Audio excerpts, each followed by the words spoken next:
আসসালামু আলাইকুম গাইস, আপনারা সবাই ভালো আছেন তো? আবারও ভিডিও তৈরি করতে এলাম। এর আগে ধানের একটা ভিডিও দিয়েছিলাম যে ধান কেমন ফুলছে।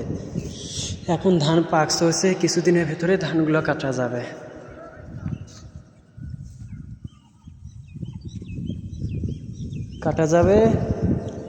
আপনাদের মাঝে আবারও ভিডিওটা নিলাম, ধানের প্রকৃত ভালোবাসা নিয়ে আবারও ফিরে এলাম।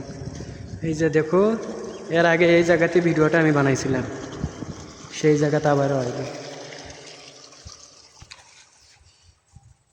এইগুলো দেখতেছেন, এইগুলো পাট এখন ছোট ছোট আছে, বড় হবে। আপনাদেরকে আরও একটা জিনিস দেখাই, দেখেন এই পাশে জমির ধানগুলো ফুলছে, পাকছে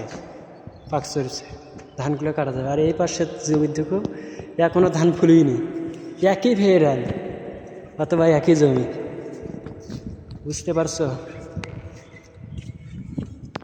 এর আগে আপনাদেরকে চরের ভিডিও দেখাইছিলাম, চরে যে কুশেরগুলো আবাদ হয় সেগুলোর ভিডিও দিয়েছিলাম।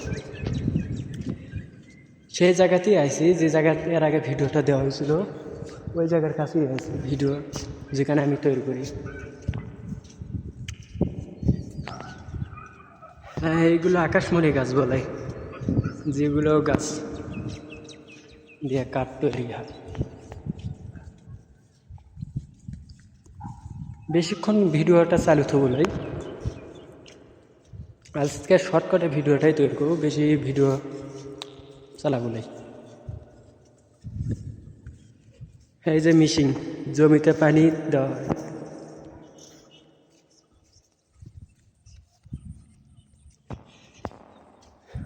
হ্যাঁ, যেগুলো এলে দেখতেছেন এগুলো খড়ি, আকাশমণির খড়ি যেগুলো দিয়ে। আর এইগুলোকে ঘাস বলে, যেগুলো ঘাস গরুকে কাটে খেলে না, সেইগুলো ঘাস বলে। আর এটাই সেই চর, যে আপনাদের যে চরে আমি ভিডিওটা তৈরি করেছিলাম, দেখুন। আচ্ছা গাইজ, ভালো থাকবেন, সুস্থ থাকবেন। আসসালামু আলাইকুম। আজকের ভিডিও এই পর্যন্তই আমি তৈরি করলাম।